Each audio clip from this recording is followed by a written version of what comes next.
Hi, this is Taryll Jackson, and you're listening to the MJCast. The following is a presentation from the MJCast, the internet's premier podcast on all things Michael Jackson. You're listening to the MJCast, by MJ fans, for MJ fans.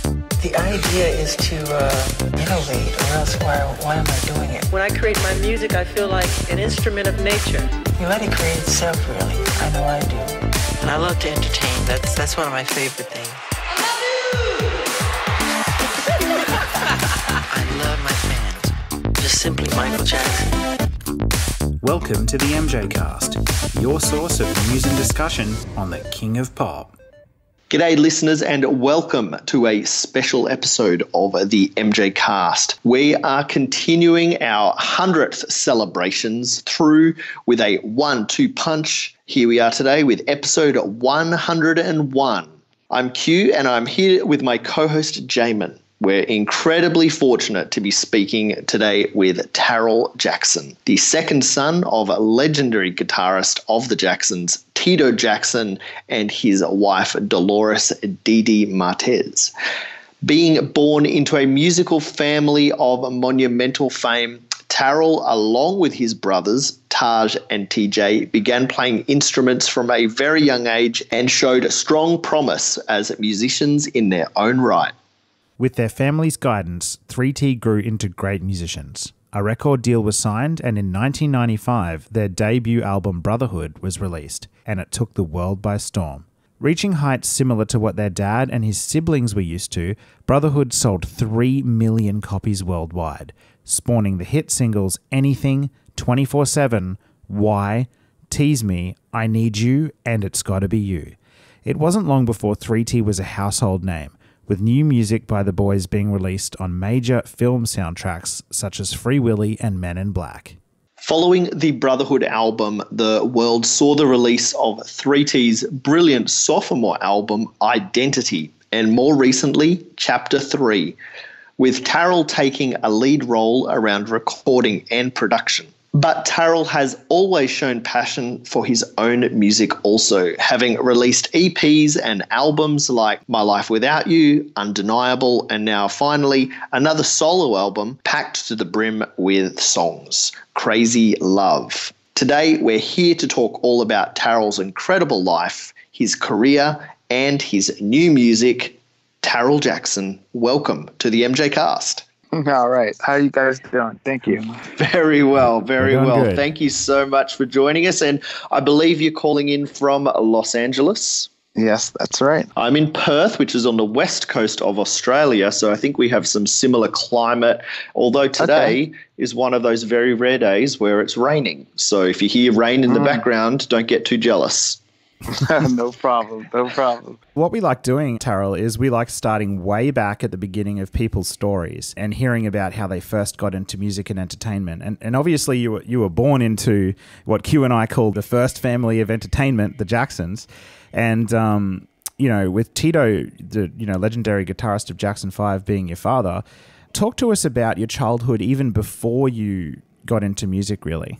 It all went hand in hand. I mean, music was... Obviously, I was born into a musical family, so it was always around. That's pretty much all I knew growing up was music. It was everywhere. My father was obviously part of the Jackson 5, still is.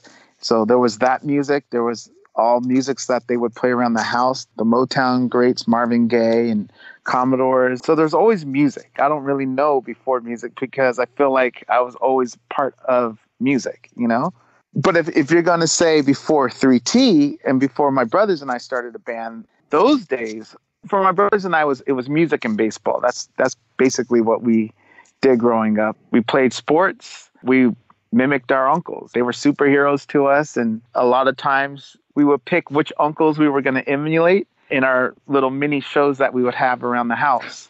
And I think I started way back as...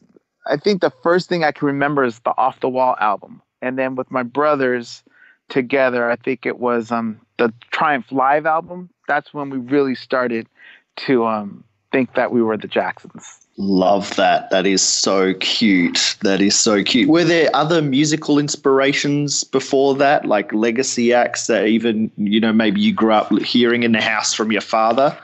We grew up listening to everything our father would play, and my mother as well, because my mother was very much into music as well. She actually wrote lyrics. She didn't play any instruments, but my mom had a really good ear for music and was a music lover as well. And she used to work at a record store when she was younger. So she was a big music fan as well. So we had a great palette of music, all the Motowns from the late 70s all the way up till now. We just appreciate all different types of music. All the greats from the Bee Gees, Stevie Wonder, Carole King. We just listen to everything. Earth, Wind, and Fire. I mean, the list goes on and on. Yeah, and it's clear to hear all of those inspirations in your own music as well, I think. Taryll, your father Tito is obviously a member of one of the most famous music groups of all time, the Jackson 5, the Jacksons, who both Jamon and I actually saw perform on our respective coasts earlier this year, and the show was amazing.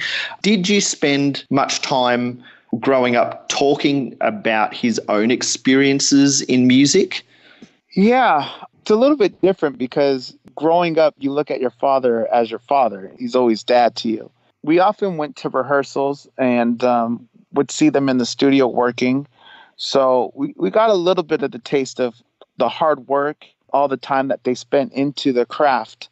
And obviously, my father being the guitar player, he was doing a lot of the band rehearsals as well. So anytime there was a tour, he'd either spend extra time before the rest of my uncles showed up, or he'd spend time after working with the band. So we were there to see, both sides of it. So it wasn't just the stage presence and the dancing and singing. There was also the musicianship. So we got to see a lot. Your uncles and your dad are talked about as just, and obviously they are, the consummate professionals. Like, you're saying you were there to see their rehearsals for their live shows. I mean, how hands-on were these guys in perfecting the sound? Oh, they were very hands-on. They were very hands-on. They worked really hard. I mean, they didn't get to where they were just by, taking it lightly. We all know how hard my uncle worked, but all of them, they really put the time in. And it showed me, they've been doing it since they were so little, but even in their adult world, their adult life, they were still rehearsing just as hard. Yeah, I learned a lot. I learned a lot throughout going back, studying the Jackson 5, studying the Jacksons, studying my uncle, my Aunt Janet, all of them, so you get like a really good education, and having a behind the scenes look into things, you almost get to see the before and the after. Just knowing both sides is really helpful. Yeah, and obviously you're their nephew and son, but I'd also imagine you'd be a fan of their music. Oh, I'm a huge fan. Yeah. And looking back on their career, what would you say is the era or album of theirs you gravitate towards the most? That's really tough for me because they're all very special. I'm a huge fan, first of all. Let me say that. I'm a huge fan because I love the music. I love the messages. I love the people involved. Obviously, they're family, but just as artists, I respect all of them. Looking back, the one that I probably connect to a little bit more than the others, and it's more of a personal meaning, is probably the Triumph in the live album, because that for me was the start of really being aware of what was going on. I was around 4 or 5 years old around the time. I remember Taj and I were in the Can You Feel It video. I remember the tour. I remember the star on the Hollywood Walk of Fame. Like, that's when I really started to realize and remember what was going on, and seeing the effect that they had on people, the positive effect, the happiness they were bringing to people, the clapping, the happiness. That's what I remember the most, the feeling that the fans and the audience had while they were performing. And that's what really made me want to be a part of it. Yeah, I'm right there with you. I'm a Triumph guy through and through. Other people, they love Destiny, and I love Destiny, but Triumph is where it's at for me. I love the deep cuts on that album, like Time Waits for No One, and just it's packed with incredible music, start to finish. The Triumph album, and then they, like I said earlier, they follow with the live album. Yeah, and that's when my brothers and I, we started. They had a lot of costumes and rhinestones laying around, so that's when we started. That's when we became like the little Jacksons Part 2. So that a lot of memories go along with that era. Speaking of that era, I guess you guys, you were playing around, performing and stuff. We heard that you were offered a record deal as early as 1985, but then you chose sort of not to go with that. Tell us a little bit about that if you remember it. Yeah, so from the Triumph album era, it went from us lip singing and dancing and pretending we were the Jacksons, and we kept doing it on, and eventually it was one of those things where you eventually have to start singing your own songs and form your own band. That's when we started getting instruments and synthesizers and guitars and a lot of rehearsals, and our father spent time teaching us 3-part harmony. So we were, The Love You Save, I Want You Back, Sugar Daddy, those songs, those are the first songs we learned how to harmonize to. And we put a lot of time. Eventually from there, we went to writing our own songs. And I think we had 3 songs that we wrote. Baby Come On was one, I'm Sorry, and All My Lovin'. Those were the first 3 songs that we did. Recorded them, I don't know what year that was, but I think I was somewhere around 11 or 12 years old. We were offered a couple record contracts by a few people. It was a time where my father and my mother, they both wanted us to have a childhood as well. And like I said before, we were always playing baseball and music. I think along with voice changing, we held off on that because we wanted to have the childhood. Well, I didn't know at the time. I wanted to go out there and go do it. But I think it was the right decision to hold us back and let us enjoy sports and enjoy having friends. A lot of friends that we had were from school and from baseball growing up, and they're still our best friends now. And I don't think we would have that relationship with them had we started a career. So I'm thankful and happy that our parents held us back in that way. And that probably has helped you now as a father yourself. You've got two sons, you're really involved with them, and they're sporting. They do baseball like you did. So I guess those lessons you learned, that you were lucky enough to be able to live those experiences yourself. Now you get to do that for your own sons. Yep. It's time consuming. I'm not going to lie, but I have 2 boys, and they both play baseball, and I'm the head coach for both of their teams. That was something that I remembered with my father. He was always coaching as much as possible. Those are some of my best memories with my father as a child, being on the baseball field and going to the Dodger games. So that's something that I enjoy doing with my kids, and they enjoy it. And we play every Saturday. We have a game once a week and practices on Sunday. It's a lot, but I enjoy it. I love it. Hopefully when they get older, they'll remember me just like I remember my father. Yeah, I think they will. I remember hearing you talk about them on the Power of Love radio show and how the team was doing. I loved hearing those updates. Yeah. So we're about to head into playoffs, and winning's fun, but it's the lessons. The thing I love about baseball. It's the lessons. They're life lessons. You learn teamwork. You learn not to give up. You learn everybody has a role that can help, and you need a team. You need a team in life. And baseball, I often say it's the game of life. You need a team to win, and everybody's not going to have the best day here and there, but someone else can pick them up. So that's what I try to teach my players. Life lessons. That's it. So a few more years passed. Music was clearly still a part of your life. How did 3T come about? How did 3T come about? 3T, I think, started back, with the Triumph days, with the live days. That's the start of it. We weren't called 3T, but, we formed our little mini group, practicing and rehearsing and studying the moves that our uncles were doing. I think that's where the love started. That's where it all started for us. And eventually we started wanting to write our own songs. I remember our father getting us instruments. Our Uncle Michael bought us this big organ that was huge.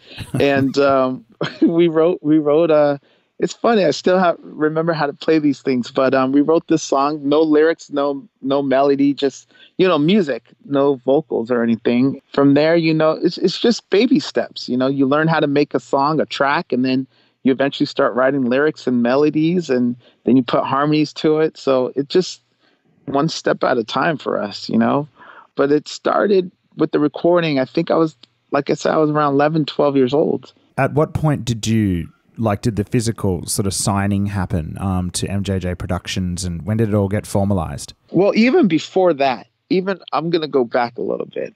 because this is the crazy part for us. So my brothers and I, we eventually got our own instruments, and Taj was the keyboard player primarily. I was the guitar player, and TJ was the drummer. So we started playing, songs that we would hear on the radio: Billie Jean, Beat It, Paul Simon's You Can Call Me Out, and Ben. That was our run through. Those were like the first songs we learned. Oh my goodness, you're taking me back. I remember we would do our run throughs. We'd have rehearsals every day. We practiced for an hour or two. And, whether we had friends over, whether we had baseball practice, it didn't matter. We always got our run throughs in. And then after that, we would practice our harmonizing. Then after that, we would also practice our stage, which was a little bit of both. So we did this for quite a while. I don't know if you guys were familiar with our family days, but every once in a while we'd have a family day.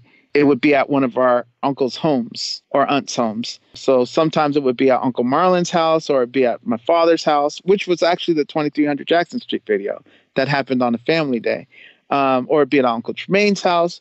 So on this family day, it was a talent show. It was a talent show where the second generation would perform. So of course my brothers and I were going to be in the show. And it was our very first time performing. So a lot of our run-throughs were for the show. I remember we did the show, and it was a small audience. It happened at the Havenhurst House in the theater room. And most people, when they have their first show, it's different. This is where it's strange to have family that are also your idols and legends. But I think about it this time often. I'm screwing this all up, but I think about this often. Our very first show, we were performing in front of Michael Jackson, Janet Jackson, the Jackson 5, and our grandmother and grandfather, and all of their, Wow. And that's quite an audience, Yeah. Either How way nervous it goes, were you? It's funny because I at the time, it's family, so you don't think of it like that. You're just performing in front of your family. Wow. So you're not thinking who's in the crowd. You're thinking this person, uncle that person. It's not the actual, Michael Jackson. It's Uncle Michael, Yeah. I remember we did our first song. We had 4. We did our first song, and I think they thought it was over, and they were screaming, "We want more! We want more!" So it was a good feeling, and we went through our set, and it was a lot of fun. But that whole day was a lot of fun. There's so much music in my family, and some do it professionally, some don't. But there's definitely a lot of music in our family. I remember Jermaine Jr. He danced. Autumn sang. Yashi danced. Siggy, I think he did a tap dance number. So there was a lot of love and a lot of family music in that day. Yeah, Taj was not kidding around when he said your memory is amazing. That's for my sure. memory, I don't know why, but my memory is just it's pretty spot on with a lot of crazy stuff. And I remember the silliest things. It's strange. Yeah, I remember that day. Yeah, it's funny. A day I remember is when I got my first ever album, when my grandmother bought me my first ever album. And it wasn't a 3T album, but it had a 3T song on it. It was called Hit Machine 14.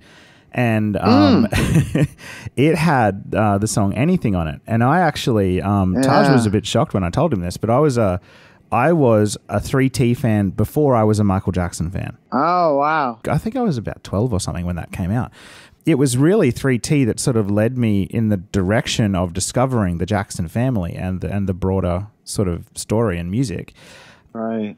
Let's talk about Brotherhood. Let's talk about that album. Okay. What was the creative process like for you as 3T when you were creating that album?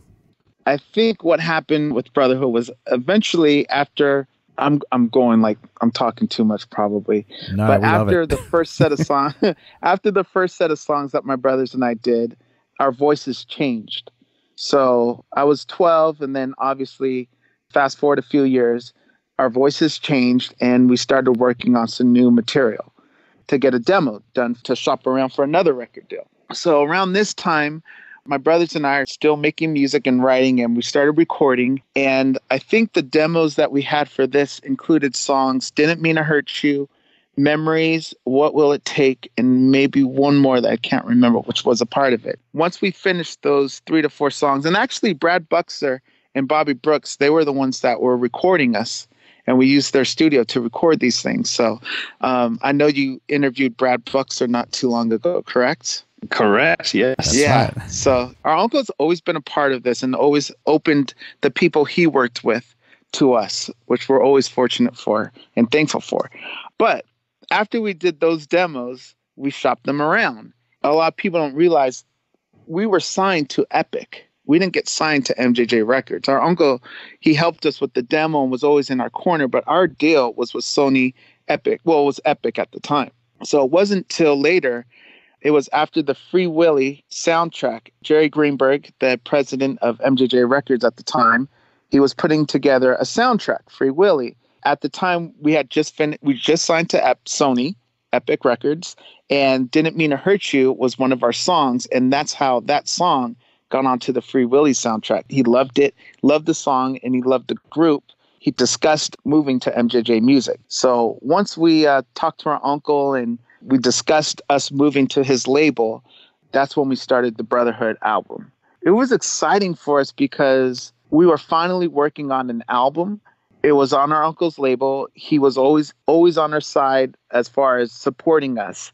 We just really wanted to put together an album that would be a really good, strong album and show we had talent and that we worked for it, because a lot of people really felt that we were giving a record deal, or we were, there's Michael Jackson's kids or the Jackson kids. Of course, they're going to get this. It wasn't so easy for us. And we really wanted to prove something with this first album. So we met with a lot of writers and producers and musicians just before we even started demoing the album. Just before we started recording, we were just coming up with ideas, meeting people from all over the country.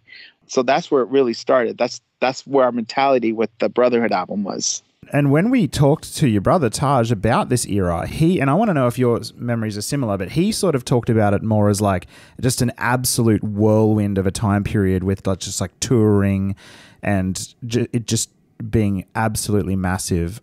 Are your memories the same, or do you view it more as like an exciting time period where you enjoyed every second of it? With the Brotherhood era, even before the actual release of it was a lot of work for us. A lot went on just before it was even released, because while we were working on the album, I think we were finding ourselves as we're young adolescents, we were turning, I was think 16, 17, 18, 19, the ranges for us. Around that time was the time our mother was murdered. So in the middle of recording, everything stopped, and then it was like the reset button and just trying to find something to hold on to make sense and just to get your bearings, and once again, that was our uncle stepping in and really being that figure for us. So, it was a really strange, hard time to define, very emotional for all of us. It shook our world, and it still has an effect. It's not something that goes away, but it really changed things up for us because things were going so well for us. We signed to a label. We started working on our album, and then this happened, and it really just it put us in a different direction. And at some point we were just completely lost. We didn't know how to cope with it. We've never dealt with death or loss, and losing someone like your mom is no easy thing to go through. Any death is hard. But our uncle really kept us together and told us, I remember him telling us, because we were in New York, he said, honor your mother, do the best you can with this album and honor her. The best thing you can do and make her happy is to go through with this, because this is what she wanted, because this is what you guys want. That's what we did. Your mum was basically your manager before that as well. And then I guess, did your dad step in and take that role after? Our mom was our manager because at the time we didn't really have management. Like the recording process of Brotherhood, we didn't really have management. We all know the music business isn't a fair business. Our mother looked over us we were everything to her. So until we found someone that we can feel comfortable with and trust to manage us, she was the one that was looking over things for us. And then once she passed, we were lost with everything. But when we started to record again, that's when my father kind of filled that role for us. Eventually, we worked with Frank DeLeo as well. Oh, wow. I did not know that, actually. Yeah, Frank DeLeo. It was Frank DeLeo and our father.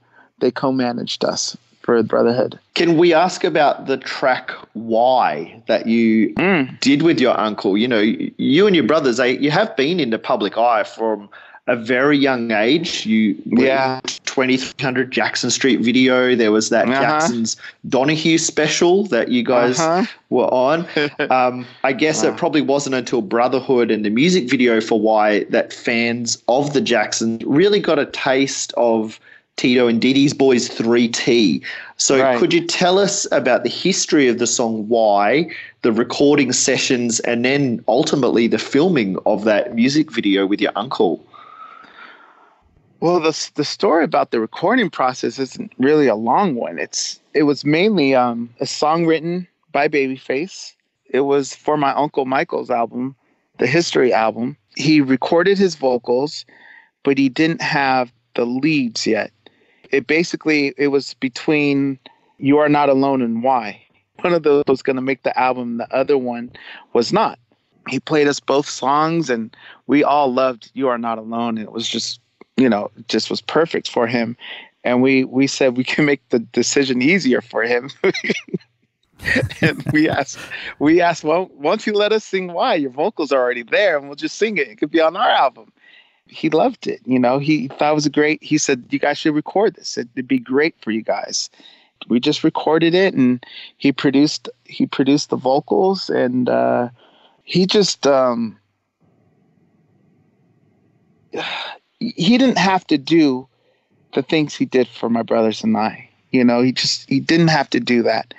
And it's hard to see everything that's going on because the person that he was just incredible. And it just wasn't one time or two times. It was just my whole life, So he was recording down the street, recording History, putting that album together while we were recording down the street in a much smaller studio, working on our album. So on Why, he came by and he coached us through the vocals, and he produced our vocal. And I remember me with the bridge it was tough for me to get through, and he just it was little bits and pieces, little tricks here and there that helped me get through that vocal. I remember I wanted to do it over and over. I wanted to get it better, and he said, I appreciate you wanting to do it again and again, but we got it. We're good. I promise. So when he said that, I knew I could trust him, and it was okay. And what was it like filming the video? The video. So the video we shot, I think he was leaving. He was only in town. I think he was leaving either that night or the next day. So we had to shoot the video at a specific time. And we shot the video. When we set up, the funny thing about the shooting of that video is normally you do like a little rehearsal of it just to make sure the cameras are all set and this and that and the playback. So while we were shooting the scenes with my uncle, I thought I thought it was just practice. I didn't know we had started. But I remember them saying, okay, we got it. And I was like, we got what? I thought we were about to start recording. And they said, we're done. We got it. We're done. So that's what's funny about that when I look back to it, because it was so light and it was so everybody was goofing around. But that was it. That was him wanting to capture the relationship, and that's how we are. That's how we were. Oh, that's great. And so can I take this story to be pretty much a sealer on this rumor that's kicked around in the community forever that there is a solo version that Michael sings the song Why, he does leads. That doesn't exist, right? If it does, I've never heard it. I don't think he's done that. I've never heard it. So I don't think so. Cool. If there is a version with him singing it, I would like to hear it. But I don't think there is. As it stands, it's an incredible song. Absolutely.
Hey, this is Taj Jackson of 3T, and you're listening to the MJCast.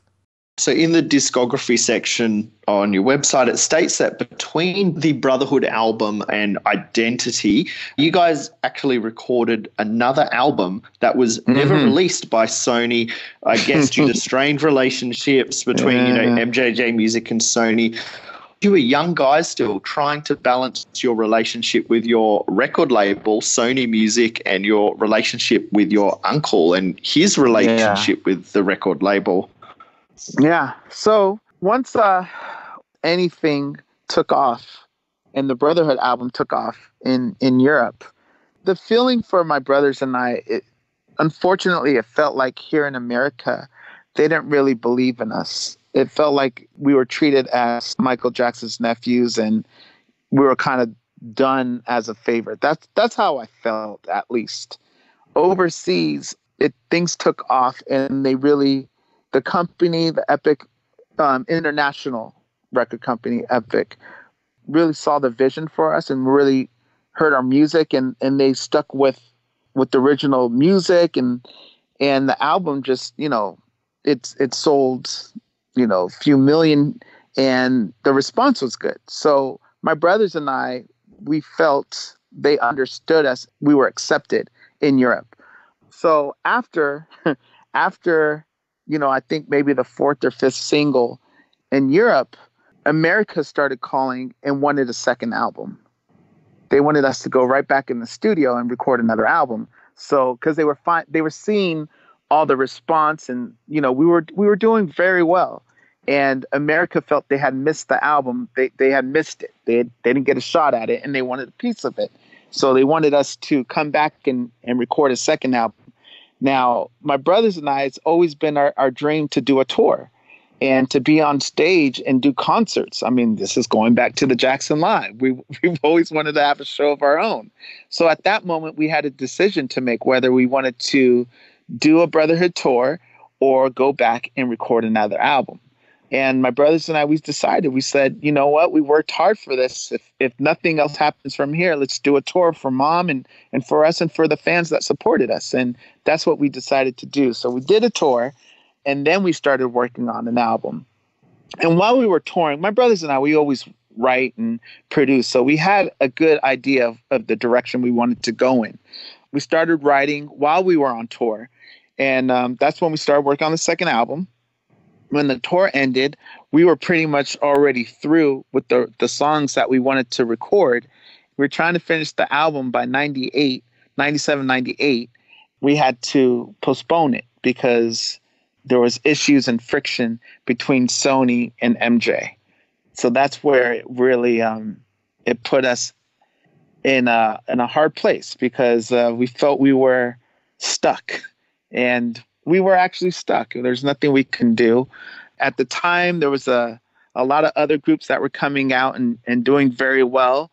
But my brothers and I, we were just, on standby, on this waiting thing. And it was frustrating and difficult for us because we had worked so hard to get to where we were and worked so hard. We saw so many mistakes with Brotherhood as well that we wanted to do the second album and do it bigger and do it better because, obviously you learn and we wanted to try something different and learn from our mistakes. And we were eager to release a second album. That never happened. Do you recall what the tension between Michael's label and himself were actually about? Was it the catalog or? Oh no, it wasn't Michael's label. It was see, the way it worked was our uncle's label, MJJ Music. They were, it gets kind of deep, guys.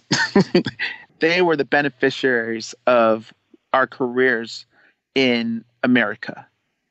So the percentage that the label would get for record sales and all that was a lot higher and a lot better in America versus everywhere else. And that could be a reason why we didn't really succeed as well as we did in Europe. The friction wasn't between Sony and MJJ Music. It was Sony and MJ. And for all those MJ supporters, I think they know the reason why and what was really behind all that. It was it was a $1 billion thing going on in there. And, 3T is just a pawn in the chess game, Yeah. Yeah. And now look, Taryll, we wouldn't be doing our job at the MJCast properly if we didn't ask about this unreleased album that's listed on the website. Now, how involved was Michael? What exists of it? Like, talk to us about that album. Very involved. Our uncle he was like the fourth T. He was very involved. Even with Brotherhood, he was involved. I'd play him music all the time. I play him, Memories and Didn't Mean to Hurt You, Words Without Meaning. That was actually one of his favorite songs, was Words Without Meaning. And I remember being outside of a gas station. We were getting gas, and we were listening to the album, and we came across Words Without Meaning, and he said, play it again, play it again. We played it like 3 or 4 times. And he was just crying. Like he's like, this is great. It was the demo. This is great. This is great. And he eventually produced it. It's something that I have to give him full credit. I was inspired to write that song because of a group called Bread, which he introduced me to. I owe so much to him. I really do. It's like he introduced me to all kinds of music. I wouldn't love music had it not been for my uncle, because he showed me so many different genres and so many different styles. He taught me how to appreciate it all, not just pop music, but folk music and country music and rap music, just to appreciate it. Very involved. With the second album, there's a song I wrote called I Love You. He loved that song as well. And my goal in my life was to always write a song for my uncle and to have him, to me, that was the ultimate. That was like, I made it, like I did something, because my uncle's not going to just work with anyone. So my goal was to write a song that he would record. And there were 2 songs that I wrote that my uncle, well, there's several, but there was 2 that got really, really close. But there's 2 songs that I wrote. I Love You, which was going to be on we call it the Lost album. There's another song called I'm So Alone. He loved both of them. We did a demo of I'm So Alone.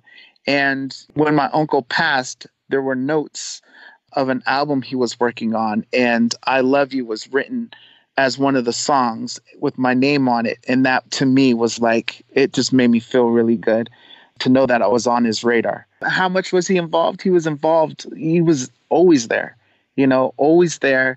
We wouldn't be 3T without him. He taught us so, so, so much, more than anyone. So he's part of the group. Like, to me, he's a silent member, Wow. My whole body is just like covered in goosebumps right now. Wow. That's awesome answer. Thank you for the detail that you just shared. I'm sorry, I go all over the place, but my mind, like, I have a photographic memory. So I can replay things like that. And he's and I'm probably getting way ahead of myself, and I'm sure it's going to come up, but that's why everything that goes on, like this Leaving Neverland garbage or whatever it was called. What is that called? Leaving Neverland?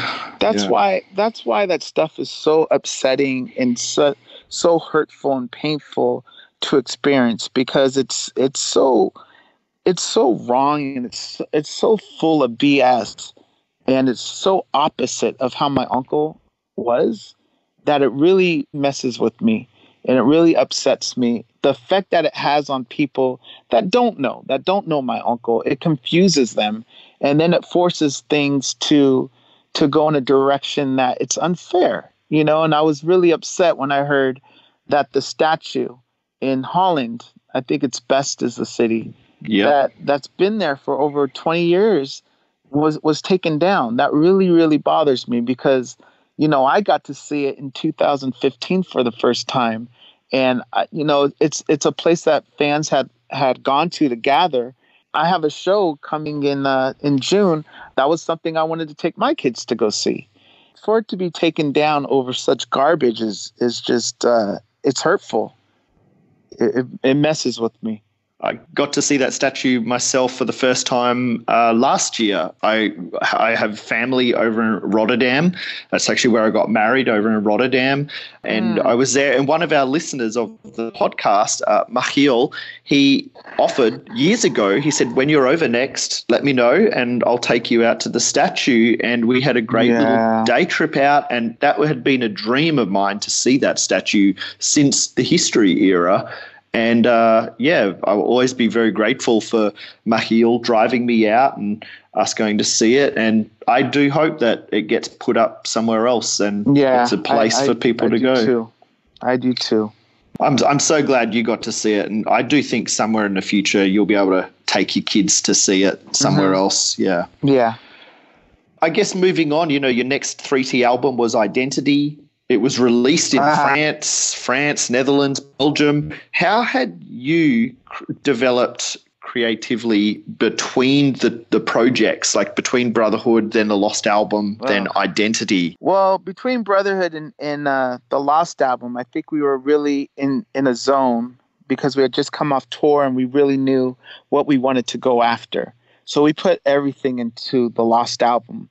When we found out, in order to move on to get released from Sony, we'd have to leave that album behind at the time, was a blow for us. You know, it's like it was a waste of several years. I mean, we worked really hard on that album, and the songs and the direction we're going, and we're just really trying to prove ourselves, you know, as songwriters, as musicians. We didn't know anything about boy band, and we kind of got thrown into the boy band thing of, you know, and we felt we were musicians. We didn't know anything about that. So it was something that we wrote and produced and we did all the music and stuff for. And we really felt it would really show people our talent. And when that wasn't released, it was a blow. We had to reset once again and figure out what we wanted to do.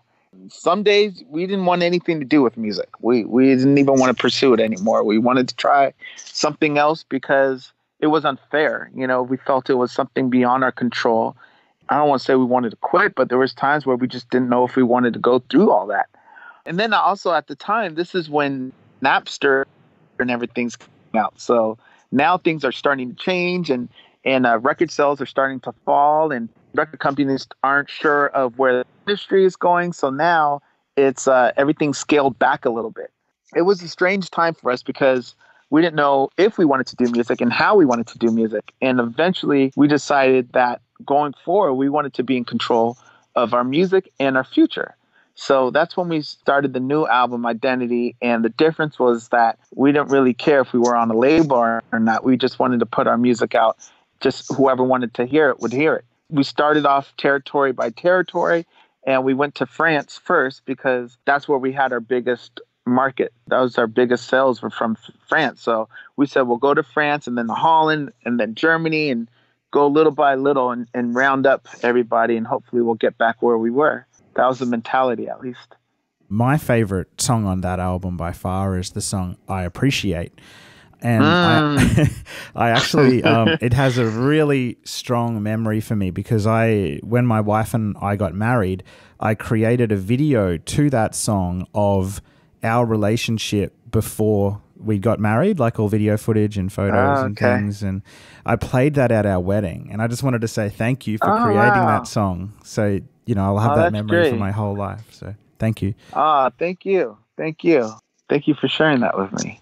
Yeah, that album was fun to make, and you know, we recorded it here at my house in my studio, and we were just trying to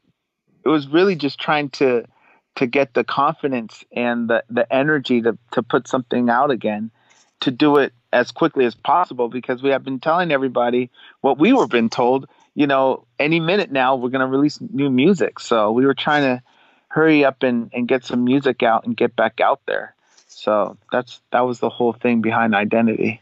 Even since the early days of social media, you've been very open in sharing your own creative process and song evolution. Like that's from MySpace days, websites. Yeah, right through to now via your Instagram stories from your studio.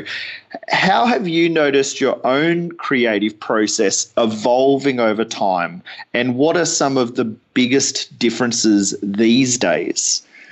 Well, going back all the way to the beginning of when I started recording or making music, I was, 10, 11 years old, stealing music equipment from my father's studio, which was like in the basement. Just like he did with the guitar. Yeah, you know what? That's so funny you say that, because I never really thought about it, but that's exactly what it was. That is exactly what it was. Although he never told me that I couldn't take it. Looking back, I didn't know what I was grabbing at the time. But looking back now, it's like I remember, like, I had a Lin 9000 drum machine in my mini studio.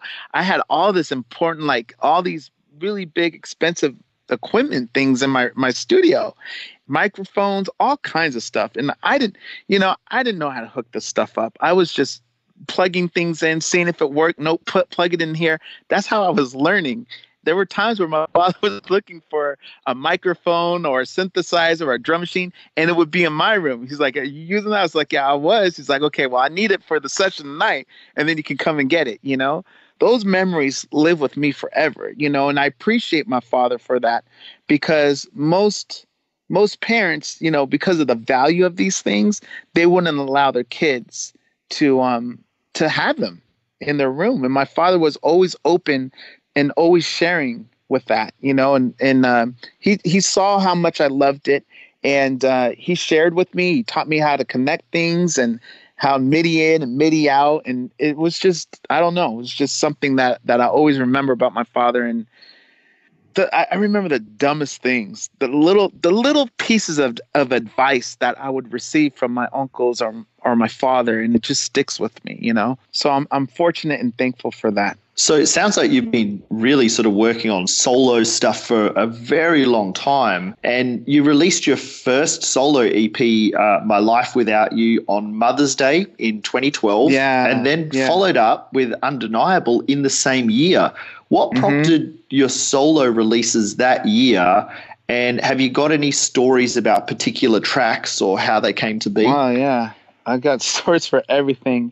Well, I've been doing music my whole life. I love it. I'm pretty much obsessed with it. And I've seen how hard my Uncle Michael works.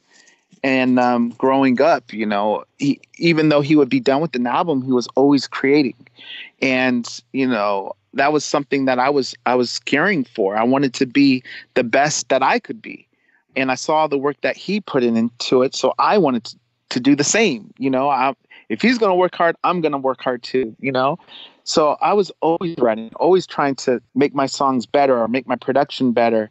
So the solo thing, I don't know, not that I was thinking solo, I was just trying to become a producer, become a writer, become an artist, be the best that I can be. It just turned into a place where I can just channel into something and write songs and express myself in certain ways. And I got to a place where I had so many things in my computer that I just wanted to share it, and that's why I opened up my world, just to connect with the fans and to share my music. And it's funny. It's like I've gotten to a place where my songs don't have to play on the radio. It doesn't have to be the number one song. I feel if you put out music that you connect with, it'll connect with others. To me, the number one, the equivalent to a number one is hearing, like you said, the song I appreciate, how it means something to you. So, hearing somebody say that song that you wrote or that song you sang or that you shared, it helped me get through a passing of my father, or it helped me get through, a hard time in my relationship. That to me is the number one. That's what I left for. And that's what I strive for. I think off Undeniable, the track, of course, Best of All Time. Yeah. That helps every year for me. Yeah. I get that album playing and then that song and, the video. I love that track. That's an incredible tribute to your uncle. Thank you. And yeah, please be proud of that because it's really special. Thank you. Yeah, so my EPs there, I don't know what songs are part of what, because I write so often that I just try to put a good collection of songs. Sometimes it could be too ballad heavy, so I'll save it for another project. My Life Without You was, obviously released, like you said, on Mother's Day, and that was basically with my mom. And Undeniable, I think I know it was something around one of my uncle's days, whether it was his birthday or his passing day. It was around that time. And Undeniable, I'm sorry. I know I go all over the place, but I'm just thinking about the songs and the meanings, like you said. So I'll answer the meaning. When my uncle passed, it was extremely hard for me because not only, the person that he was for me, the friend, the uncle, the hero, that was difficult. But I had always learned, and through him, I learned to express my feelings through music. He was always one I idolized as an artist. So anytime I would do music, I would feel his presence, and I would always feel that he's with me, and I would always channel in to something that I learned from him or inspired by him. So when he passed, it was a weird cycle for me because I would want to express myself, but then I would channel him and it would make me sad. So I didn't want to do music. So it was very difficult. I don't know if that makes any sense. It was almost like a cycle where my healing would also cause me pain. Does that make sense? Yeah, it does. So it was really hard for me. I remember with Undeniable, I tried to write something that felt like something that I would write with him by my side. That's the kind of feel of that song. I felt I was writing with him alongside me. So you asked for a backstory. That was that. And then with Best of All Time, I just I think that came more from an angle of just being a fan. I love the person, but I'm also a fan. Like you said, I'm a huge fan. And there were just certain things I would see behind the scenes, and I would know the backstory to a lot of the wrongdoings. As a fan, it bothered me. And I felt upset because even then, they were always trying to strip something away from him, never really giving him his due. And that bothered me. So I know in the chorus, I say King of Pop, Michael Jackson, right? Because I wanted to say that in a way where I was proud, and I wanted to his name to have King of Pop because that's what he is, and I don't want anyone to take that away from him. So it's funny, several years later, here we are dealing with this stupid Leaving Neverland, and that song still resonates, with the words, in the bridge. I think some try to ruin your name with hatred and lies, but it's the same thing. You're going through it again, and it gets very tiring. It's draining, it's hurtful, and it's upsetting because I know the person, that he was, and it's so opposite, and it angers me that this is going on. It's unfair. It's wrong. Agreed. And this is something we'll probably talk about a little later in the show after we've deep dived into Crazy Love. But thank you for that. And I also wanted to ask, unfortunately, last year you also lost somebody close to you, your grandfather, Joe. Yes. And I've always sort of wanted to know, did he himself give you any industry advice or creative advice or anything like that? My grandfather, when I think about him, it's like every time he was always proud. He always made me feel that I can do anything. And he was always very proud of the name Jackson. Not in an arrogant way. It was almost like you can do it. You're a Jackson. You can do this. This is what you do. You're a musician. You can do, and not in an arrogant way. In a be proud of your family, and you're one of, you're part of this family. You have it in your veins. Have confidence and go out there and do it. So I think of him, and that's, to me, a leader. That's someone pulling greatness out of you that maybe you can't even see. So I look at him in that way, and I remember that most about him. 2015 brought the surprise 3T album release, Chapter 3. That was sort of out of the blue for us. All of a sudden, they're bang. There's a whole album for us. Yeah. What was it like getting back onto the bike again with your brothers? So it seems like every time we put out an album, there's always a hurdle for us. This time, the hurdle was the passing of our Uncle Michael. We were just starting to record for this album and put an album together, and we were actually together when we heard news that our uncle had passed. So right away, we stopped music. That wasn't even a thought for us. Our first thought were to take care of his children. We immediately thought about the time when we lost our mother and how important he was for us and how he stepped in and got us back on track and made sure we were okay. You know, we wanted to do the same for his children. And that's what we did for a long time and still do. You know, we slowly just started putting songs together, early stages.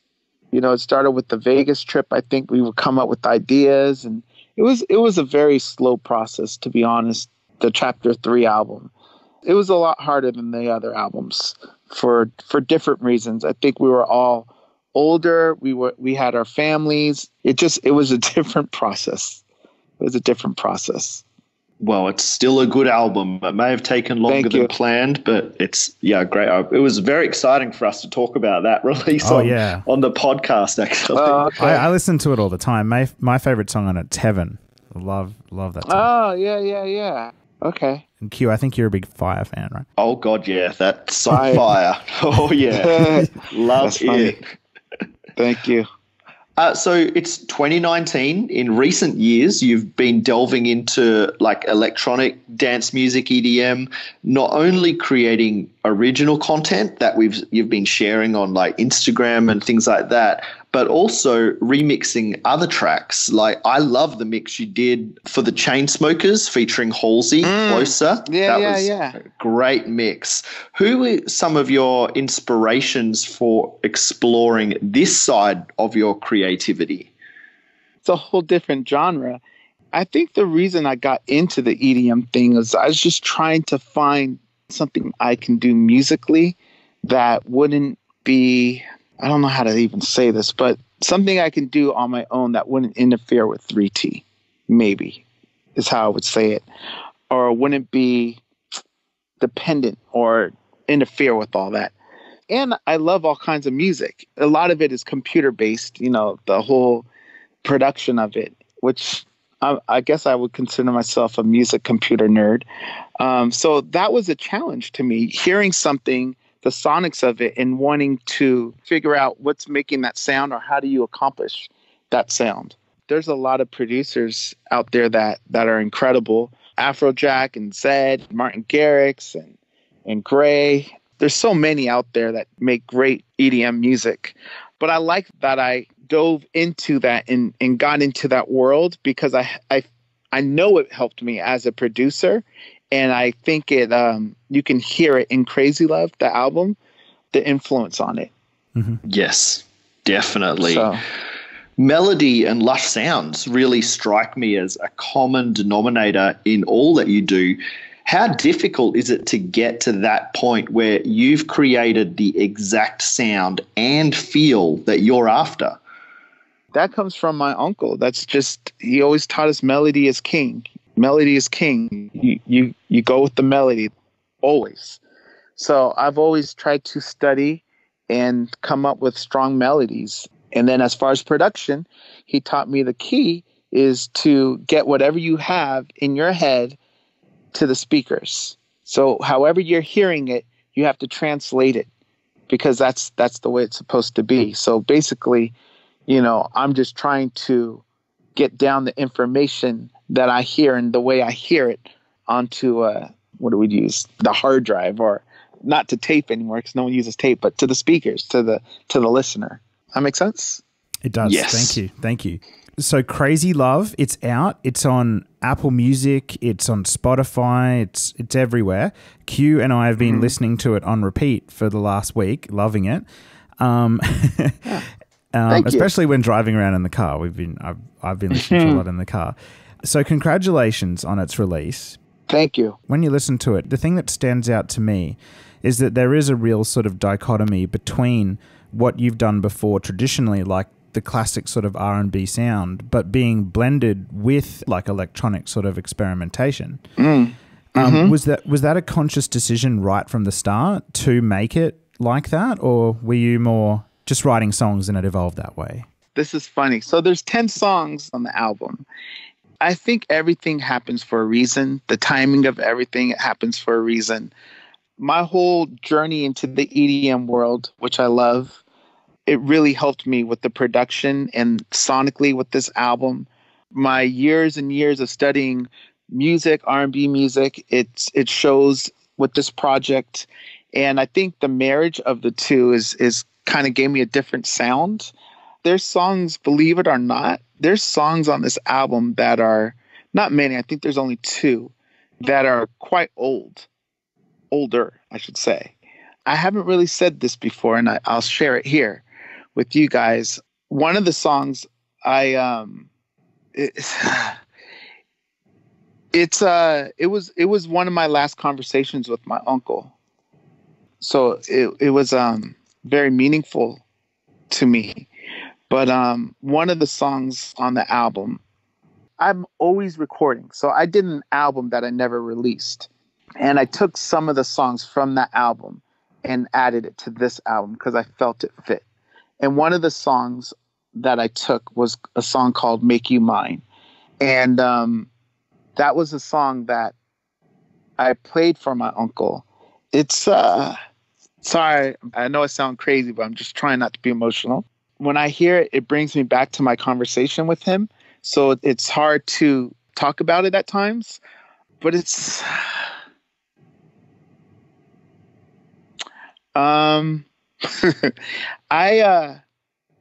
there was an album, like I said, that I did that I haven't released. It was called The Way That I Am.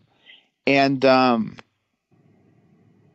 I couldn't help the way that I sound, my voice and things, and the way I was singing certain things. And my uncle always being a part of my music career and just part of my life and an inspiration.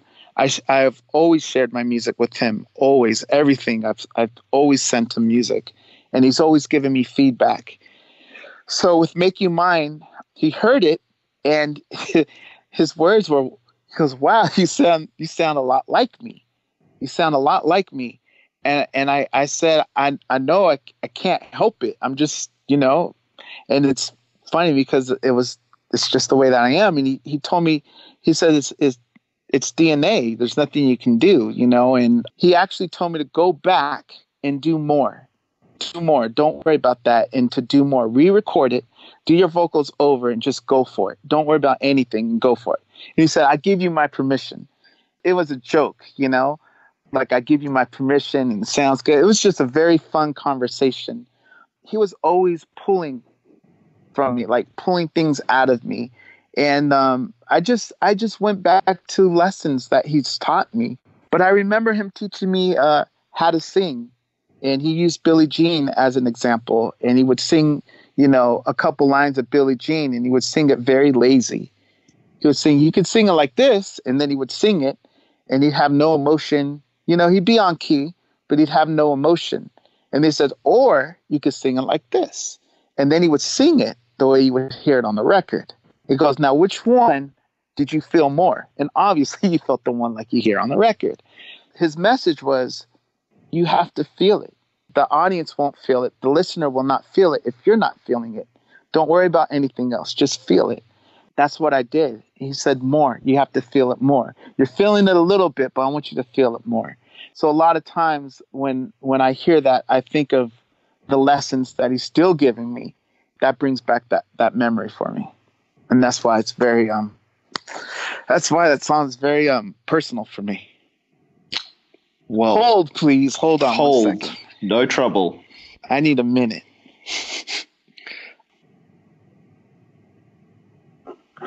Okay, I'm okay.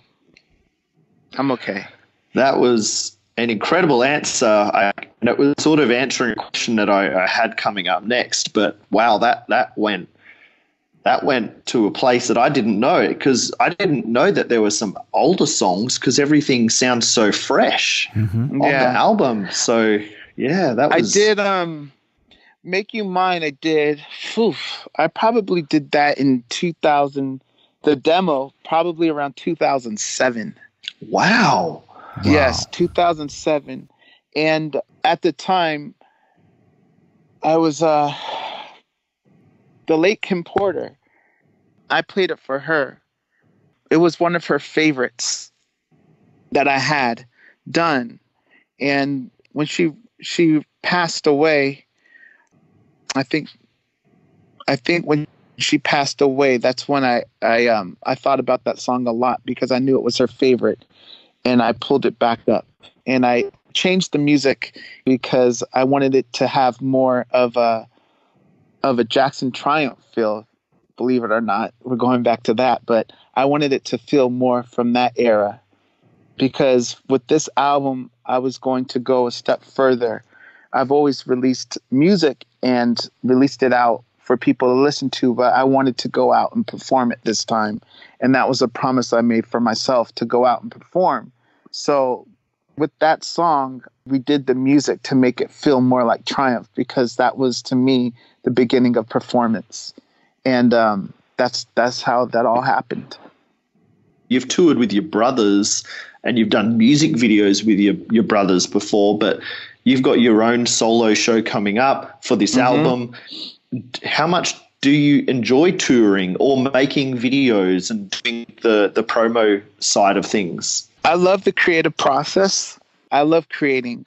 I love writing. I love producing. I love having nothing when you open up a program, you know, such as like Ableton or Pro Tools or Logic, Studio One, whatever I use.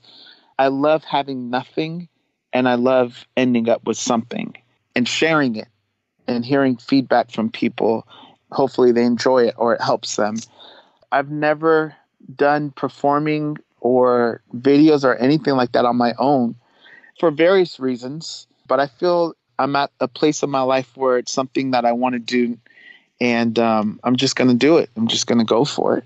Well, I think there's a lot of people excited to see you go for it and take that step, because there's some great tracks that I reckon people are really looking forward to hearing.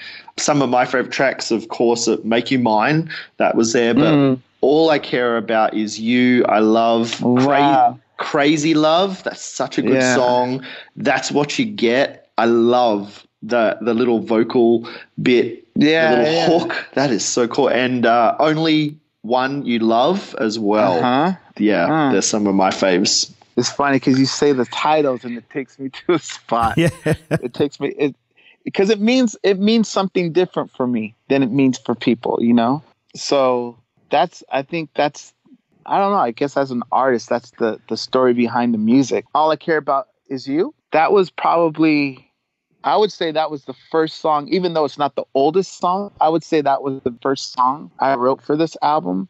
It's funny because I go through things in life just like everybody else. I have my good days. I have my bad days. I have, times where I'm the best songwriter in the world and producer, and I can make anything happen. And then there's days where I feel like I should just quit and do something else. That's the truth. For the first time in my life, I was in a really, really lost place. I loved music. I've done it my whole life. I've always known, since I was a little boy, I've always known what I wanted to do in life. I either wanted to be a baseball player or I wanted to do music. I'm older now. Baseball's no longer an option, so obviously I have music. But I was in a place where I didn't even know if I should pursue it anymore, if I wanted to do it. And I stopped and I asked myself, what does happiness look like for you? What is success? And I couldn't picture it. I just didn't know. I was lost. I thought about it, and I thought about my uncle, and I thought about my mom, and I thought about my life and how much time I put into music, and how much I love music, and how no matter what, if I had $1 million or if I had nothing at all, I would still want to do music. That song, All I Care About Is You, was the very first song I wrote for this project. I just said, you know what? I'm going to do an album. I'm going to just do it. Although some lyrics are referring to relationships and things, that's really me talking about music. That's me saying all I care about is music. If I had $1 million, I would still do music. If I had nothing, I would still do music. That's the meaning behind that song. Thank you. That's a great exploration into it. My personal favorite ones I've been enjoying on the album the last week have been A Long Time, with its real heartfelt emotion. Man, this is like an emotional thing for me because it's I try to put emotion into my records, and then when I hear people talk about them, it triggers everything for me, and it's, man, yeah. So that song is basically my relationship with Brianna. I pulled from that. I pulled from my mom, and I pulled from my Uncle Michael for that song. You know, it's just a song of loss. You know, I didn't really even write lyrics down on that. I just hit the record button, and I had a melody idea, and I would go back and I would repunch lines here and there, not knowing where I was going with things. You know, and I just sang whatever would come out. If it made sense, I kept it. If I had to figure out what I was trying to say, I would go back and fix it. But I just sang from the heart on that, which is why it's so hard for me to remember the words lyrically, because there's just no pattern with it. It's just singing. Yeah.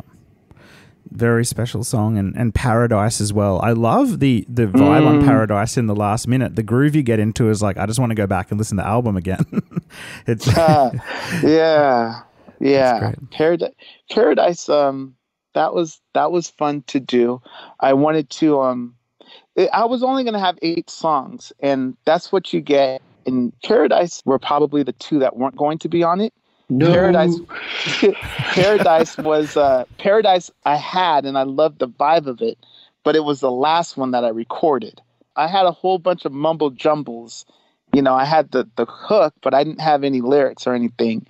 And it's funny because I made the lyrics a little bit easier to remember with that one. The vibe of it, I wanted it to be something light, something fun, and something for the fans, to be honest.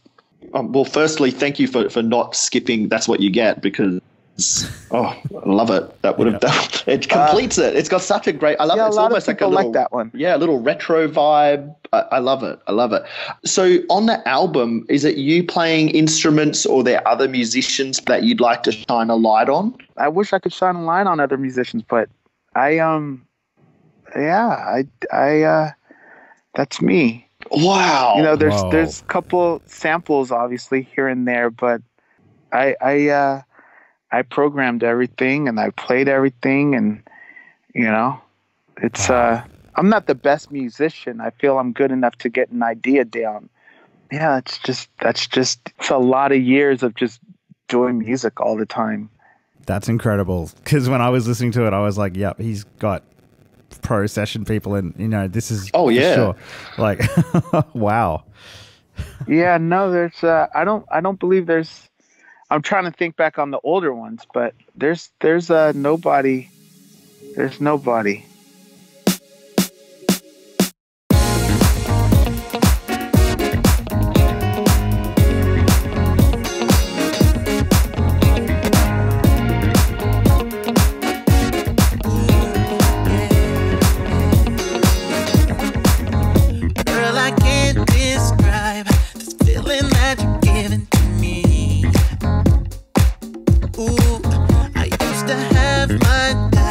But when I look at you,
This is Tito Jackson, and it's Tito time. And thanks for listening to the MJCast. In a recent social media post you shared about the pride you have in your family name, but also frustrations of feeling like parts of your life are out of your control. Yes. In what ways has this impacted your music? In a lot of ways. I mean, my uncle, and I don't say this arrogantly, but my uncle's the best entertainer in the world. You know, he's the greatest selling artist of all time. And it's not arrogance, it's just fact. And, you know, he wasn't arrogant at all. And the fact is that because of that, I live in a shadow. And it's okay. I'm very proud of my uncle and I love him. And I wouldn't be who I am without him. It's just the things that come along with that are very challenging for me at times. Dealing with the lies, dealing with the hatred, dealing with the envy, dealing with the dishonesty, and all of the things that come along. Because there's a lot that goes on. I've had record deals that were taken away from me because I was related. My brothers and I, when we came out with Identity, when that was coming out, our first single was Stuck on You. It was a top 10 hit in France. It was, I think, our biggest selling song in Holland, our biggest song in Holland. I remember I told you we were going territory by territory. When we started to go to Germany, we were told that we had to wait. We had to wait for the verdict of our uncle before we would play a record. And that to me bothered me. We had nothing to do with that, number one. And number two, we knew the whole reasoning behind it, the whole BS of it. So once again, we hit a brick wall, you know, it's something beyond our control. And once again, we have to reset. So it's just constant.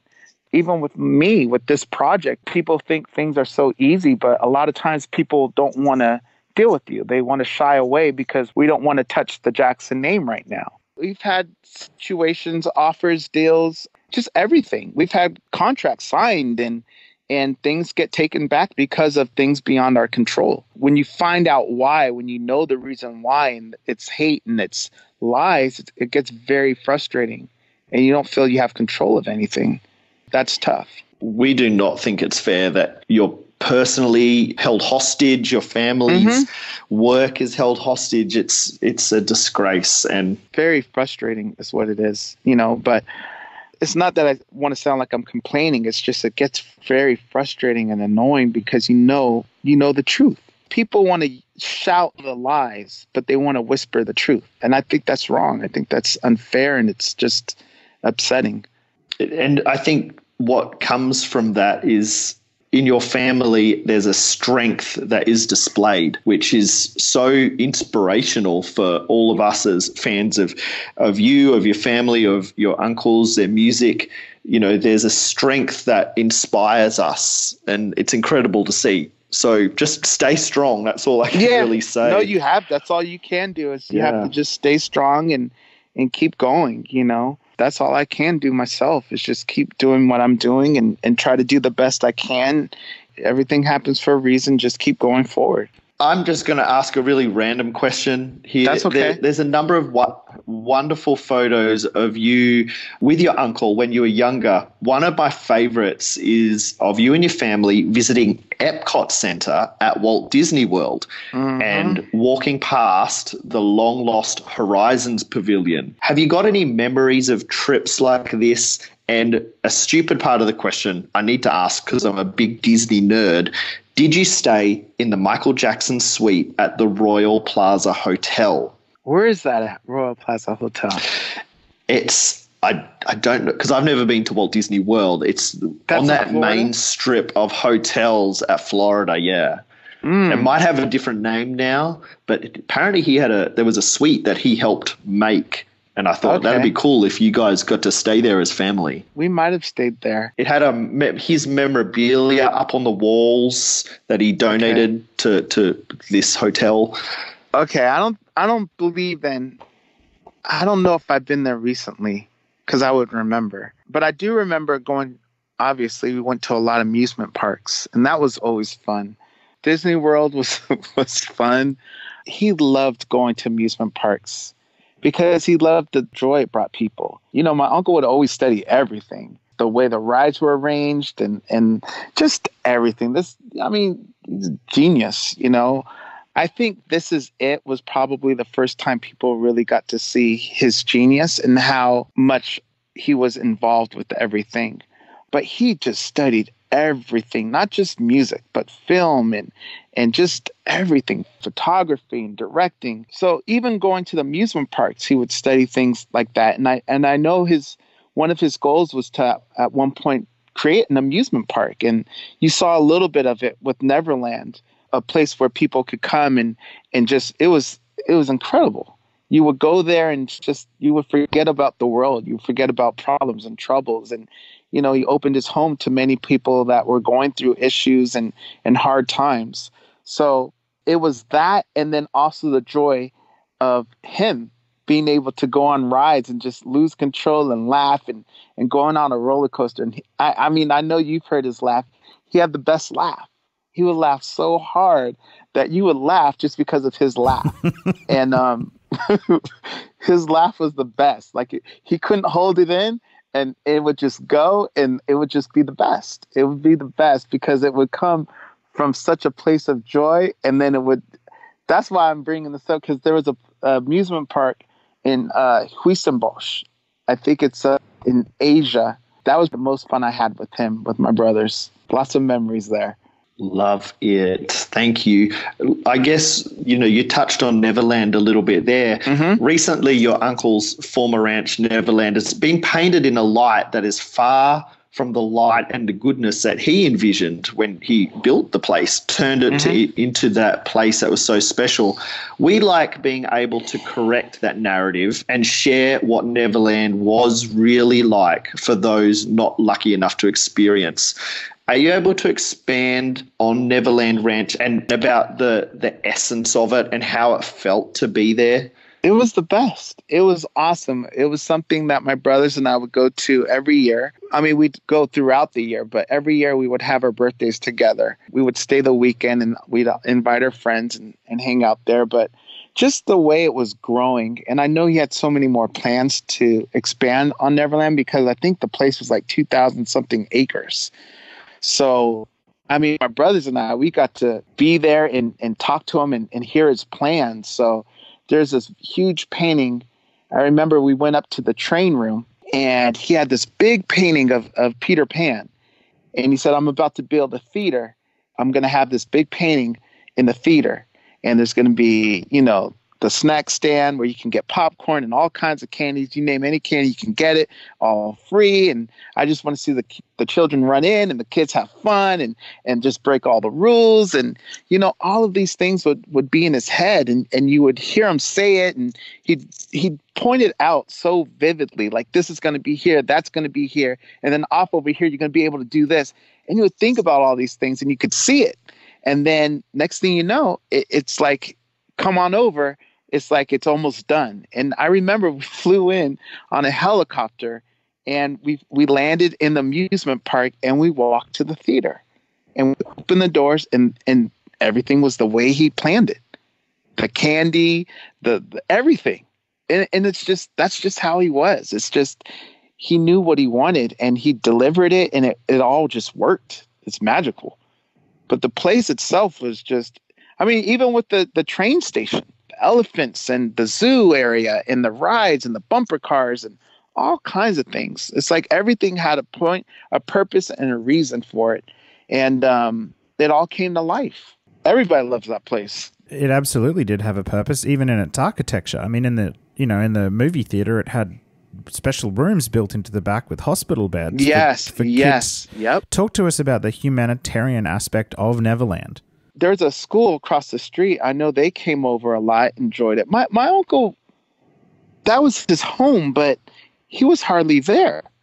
He wasn't there often throughout the year. And it's not a drive down the street to the city. My uncle was always working. So he had a place in the city called his hideout. No one really knew where it was and stuff. I mean, only those that went. But he had a condo here as well. So he was often spending time there. It wasn't even that he was there that much.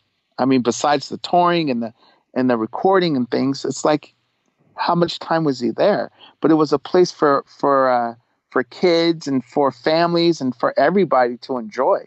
and to escape.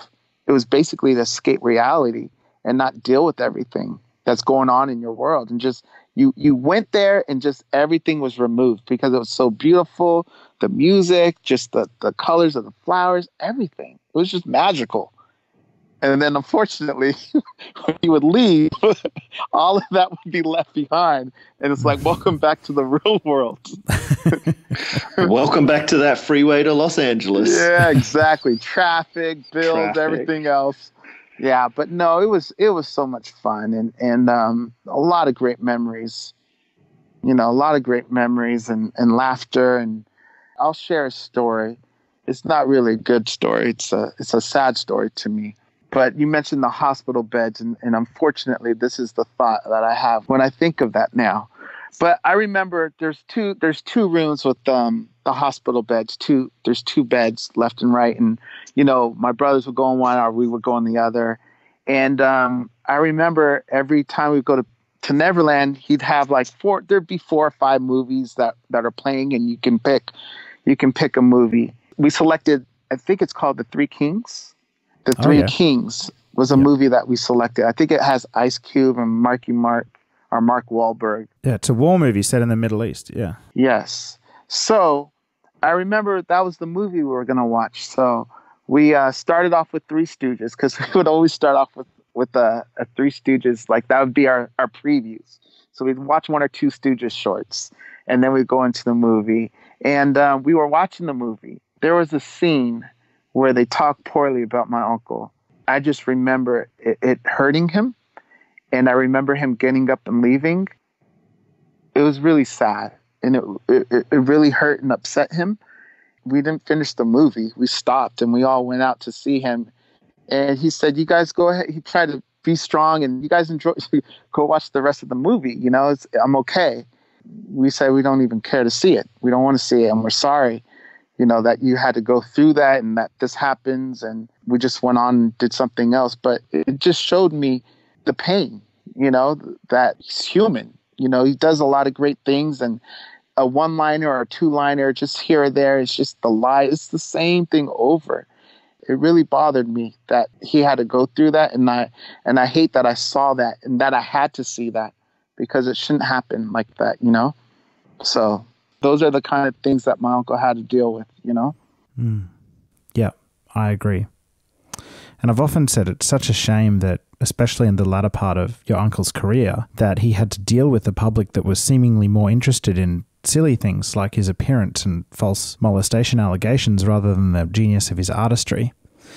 And I want to do a little shift of gears right now and talk about his artistry again, and specifically a song that you came to be a part of. A little known story out there is that you actually did produce or co-produce with Corey Rooney a posthumous Michael Jackson song, which is pretty special that you got to work on that one. The song's called She Was Loving Me. Mm-hmm. I would love it if you could please tell the story about the circumstances of the production of that and just how it all came together, because you're friends with Corey, right? Yeah. So that was actually a song I think that my uncle and Corey started during the Invincible era. I don't believe it ever got to the mixing stages or anything like that, because Corey could tell the story better, and I can arrange that if you like one day. Oh, but wow. That'd be awesome. Yeah, that would be easy.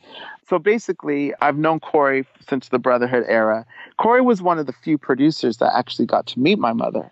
So our relationship's been like a big brother, and he's always looked out after us. After our uncle passed and we got out that they were doing another album, he had played me the song, and he wanted me, he said, the only way I want to finish this is to do it with you.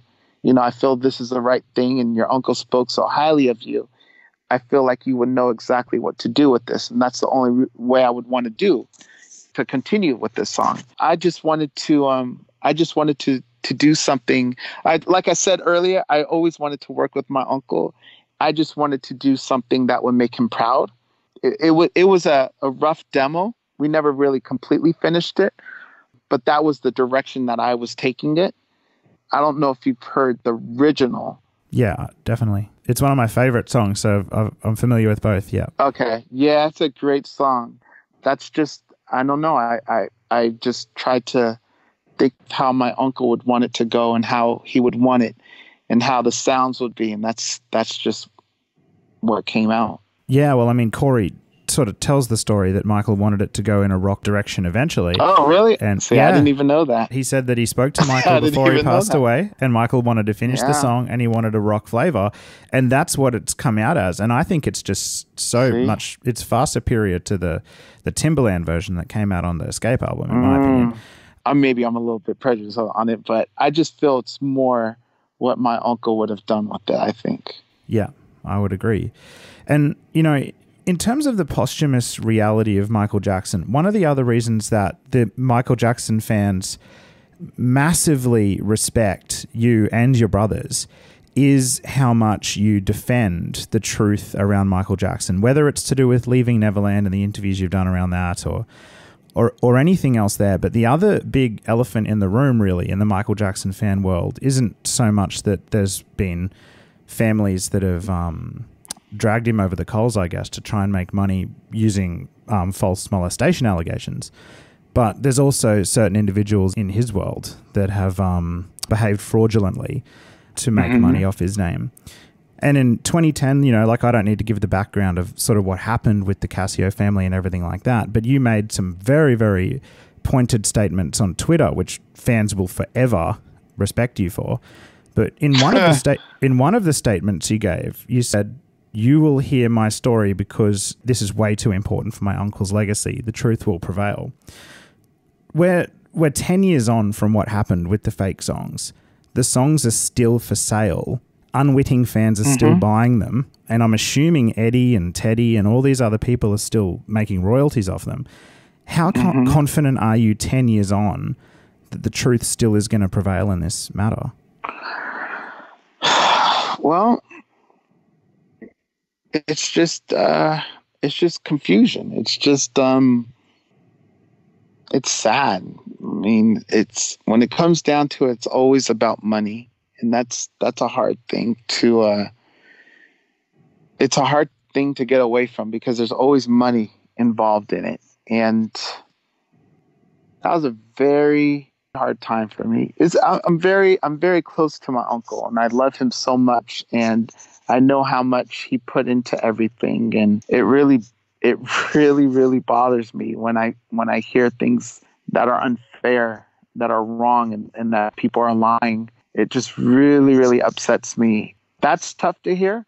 And then on top of it, there's another layer of you knowing these people and them basically turning their back on him. I've seen it happen over and over and over again. And remember, I told you earlier, I've lost opportunities at record contracts. And that was a situation where I lost an opportunity for a record contract because I spoke out against that album. I had several offers, but because I spoke out, they were all pretty much taken away from me. And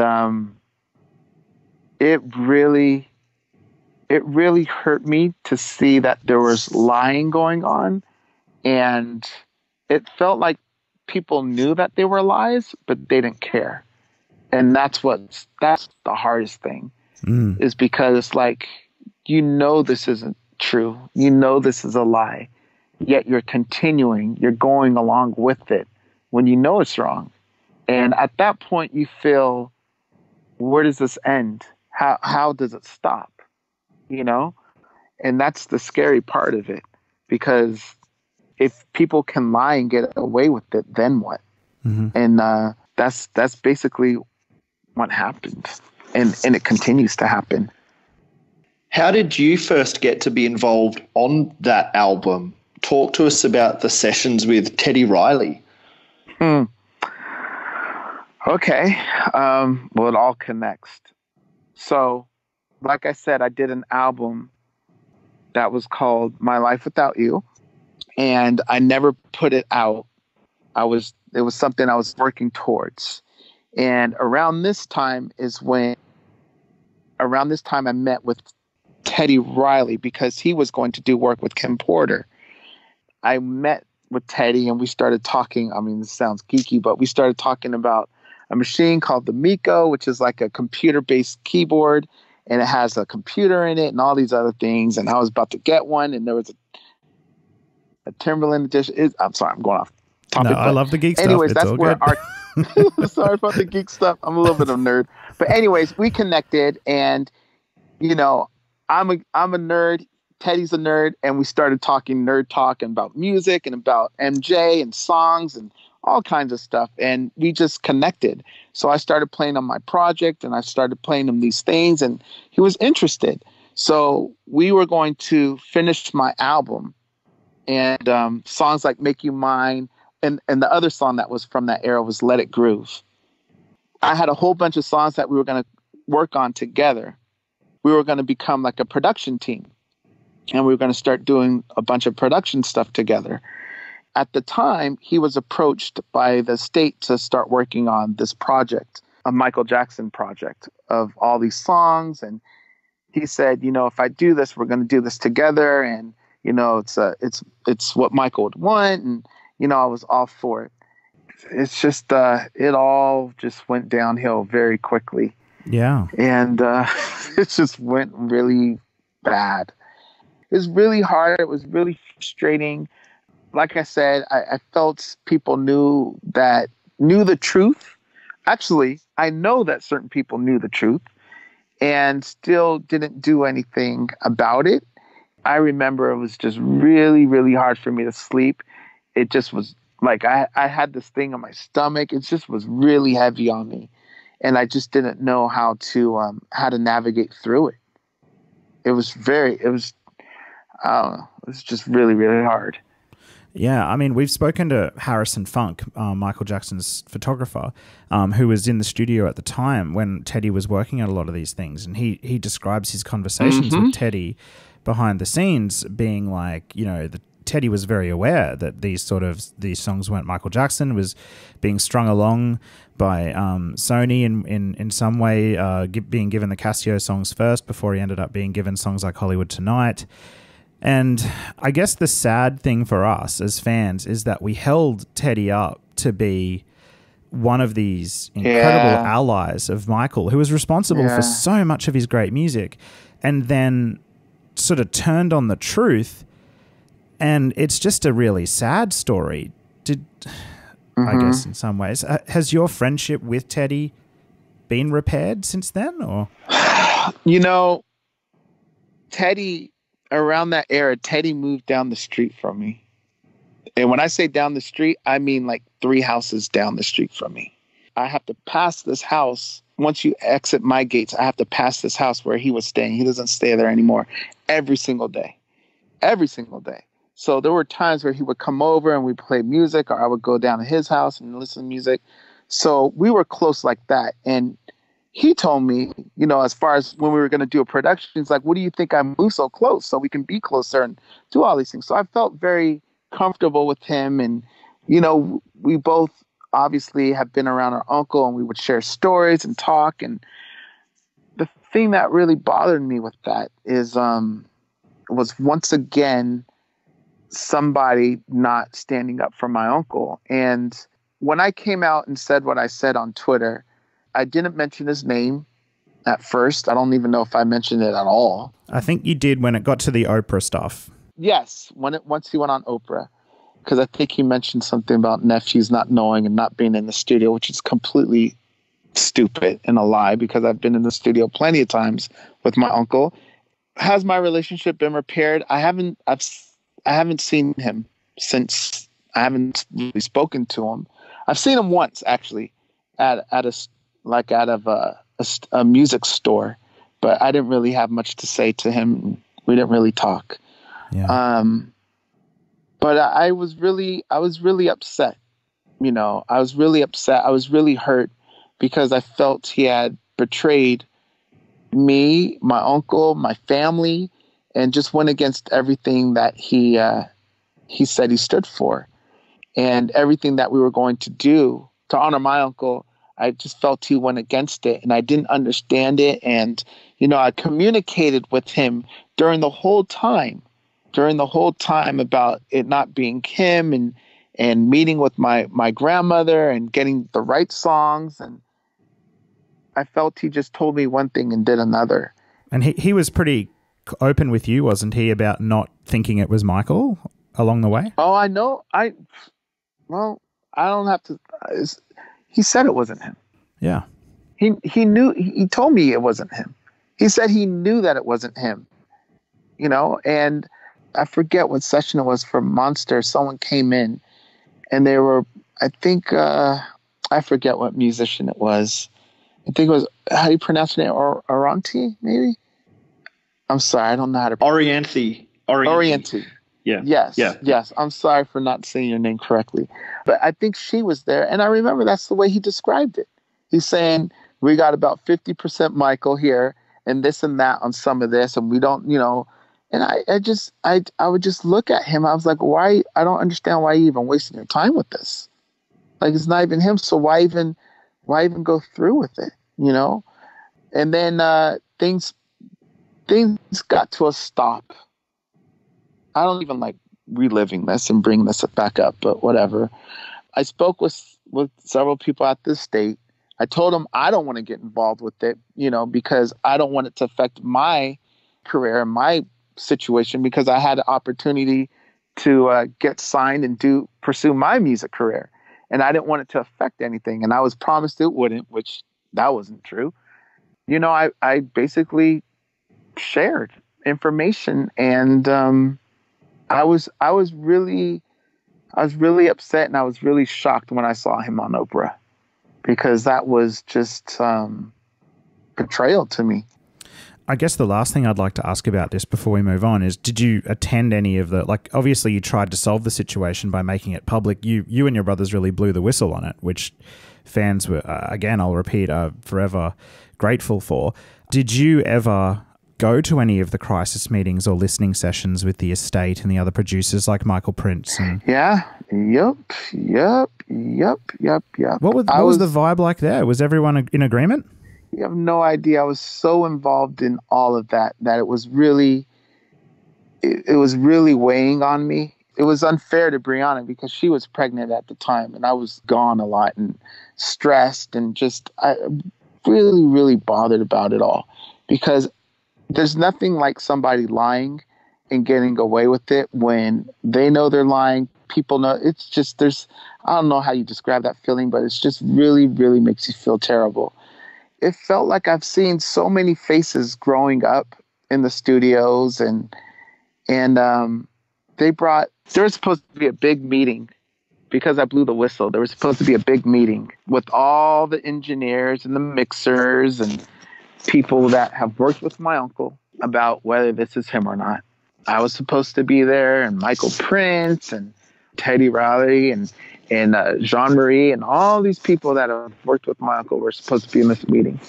I found out, I was playing baseball actually in a Sunday league with my brothers, and I found out they were going to have this meeting without me.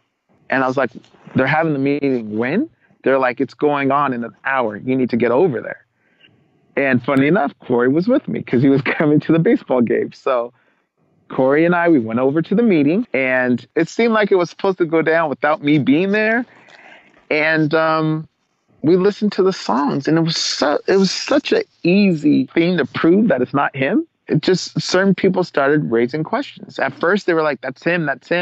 And then upon, me saying, well, what is this? What is that? What is this? And I think Michael Prince was one of the first to be able to raise his eyebrows on certain things. And that's when they asked for more files from the Cascios and more proof and more this and more that. And another meeting would happen at the estate, and, they promised hard drives, but nothing showed up, and, they threw things away, and just a bunch of lies. And the end result for me is people do anything for money. It's funny because you listen to my uncle's music and it has such a different meaning now. But people will do anything for money. They're confusing people by throwing in songs that, you know, with all due respect, there's certain fans that can't tell the difference. You know, they don't know the difference. And maybe it's because they want to hear it, or maybe because you add an ad-lib here that is him. So now you're thinking the whole thing is him, but it's not. They don't know, and they're confused. And that, to me, is the upsetting part, because now you're confusing fans. You're confusing true fans that deserve to enjoy his music, but it's not him. So how do you do that? And how do you allow that? There's people now that still believe those songs are him, and they're not. They're not. That's it. Well, we're still confused why they're still for sale, and as fans, we'll still continue to fight for the truth. Yeah, I mean, it wasn't recently, but a couple of years ago, I heard breaking news, and it just irritates me. It bothers me. And I remember hearing that for the first time. I'm like, they went through with it? Like, they're going forward? Like, I was confused. Yeah. And I was shocked. I was like, I can't believe they're going forward. Even with everybody saying no. I love my uncle so much. I idolized him as an artist. I loved him as a person. I studied him. I was close to him. He helped me so much. He shared so much knowledge about music and about life. So there's so much, you know, that he's taught me. And I'm so thankful for everything that he's taught me and opened up to me, that I can't sit by and keep my mouth shut and not have, you know, it affects me to hear and see all this go on. I have a question that we ask every single one of our special guests on the MJCast over the last 5 years. Taryll Jackson, how do you think Michael should be remembered? Love. I think about my uncle, and I think of love. He was a symbol of love. Everything, and this is what's so upsetting about our world, everything he did was for love, was to bring happiness to people. All he did was help. All he wanted to do was help people, put a smile on their face, entertain them, make them forget about their troubles for a little bit, and make the world a better place. I mean, he healed the world. We are the world. Earth Song, donations, and all the charitable things he did. It's like there's so much love in this person. It upsets me that they try to erase everything that he's done with all these lies. Because it's like, you know what he's done. It's been written. It's been shown.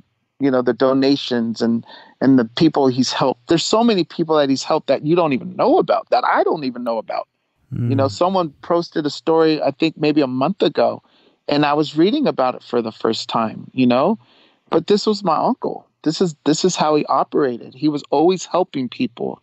It's hard for me because I'm so close to it. I see it. I've been in the room with him where we've watched the news, and he'd hear something and he'd have to excuse himself. He's crying, you know, and I'm going to do something. I'm going to fix that.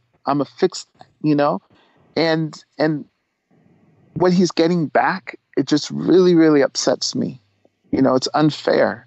And it really concerns me with the way our world is, to be honest. A great reflective answer. Thank you so much for that.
Hey, this is really Brad Sundberg, studio engineer and technical director for Michael Jackson and host of In the Studio with MJ. You're listening to the MJCast. I just want to finish up with a question about the D.D. Jackson Foundation. So that was launched at the time of the Chapter 3 3T album. And although we've spoken about the foundation a number of times, for those that might not have heard it, who are new listeners to our show, the DDJF helps connect those who share a community in grief of all kinds. It builds a community in which no one feels alone. It gives a platform for those to share personal tales of pain and loss. It encourages communication and provides guidance and gives a creative outlet through music therapy programs for young people. Listeners, if you're listening out there, you want to donate, you can donate directly at ddjf.org. And that, of course, will be a link in the show notes also. Taryll, can you share a story of how you've seen the D.D. Jackson Foundation make a positive impact? Oh, wow. Yeah. We do a podcast every week. The community there, we've helped a lot. We've built a pretty strong community. That's one of our goals, is to help people that are going through things and connecting them. Loss is not easy. You know, there's all different types of loss. There's loss of a home. There's a loss of a job and loved ones. So we grieve many things, not just people. DDJF, originated with dealing with loss of, because of the loss of our mother. So we wanted to create something where not just children, but primarily children, because that's what we were when we lost our mother, but something where they can find information to help them navigate through grief and loss, not overcome it, because you don't really overcome it, just navigate through it, because it sticks with you forever. It's not something that goes away. It's always with you. If we could provide tools to help people get through life a little bit better, then, we're doing our job. So we have the podcast, and we also have music therapy, music heals courses that we do, where we'll go to a Boys and Girls Club or another organization and help and work with children or young adolescents. We teach them music, because music's a great way to help with therapy. Put your emotions through music. That's what I do naturally. But we try to help children put their feelings in lyrics and through music and to express themselves and use that as a tool. It works wonders. Sometimes it's a 4-week course or it's an 8-week course, but you see children that are very closed off, in the corner, shut down. You see them very involved, and they're talking and they're smiling, and that's the joy, and that's the purpose of DDJF. Wow. Love it. Definitely a very worthy, honourable cause to get behind, and we'd encourage all of our listeners to follow the link in the show notes, ddjf.org, donate and get involved, and definitely listen to the Power of Love radio show, another great podcast. Thank you. I actually had a really similar situation compared to that show. When you did that show just after you lost your grandfather, we were scheduled to do a show recording for this podcast, and I just lost my last grandmother on a Friday evening. And I thought back to, well, those guys did that show directly after losing their granddad. They were strong enough to do that. And we've got a schedule that we really try and keep. So I really drew on the strength that you showed in that. And I did the same. I think it was a show with Damien and Elise.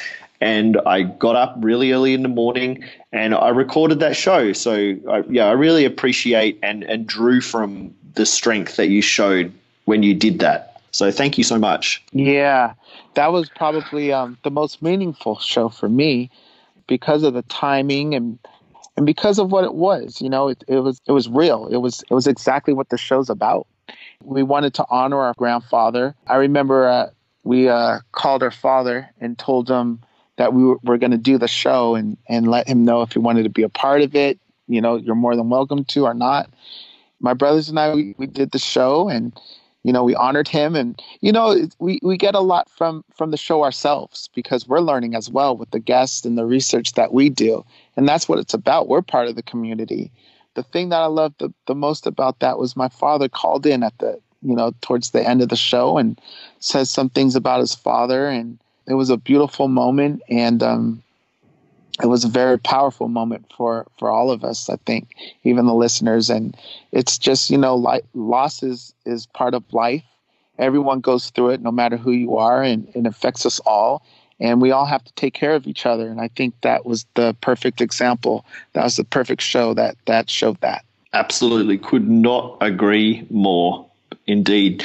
So you've got a live show coming up in June 8th at the Milky Way in Amsterdam in the Netherlands. It's your very first solo concert.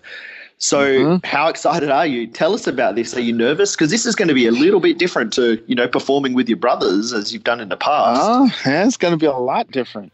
It's going to be a lot different.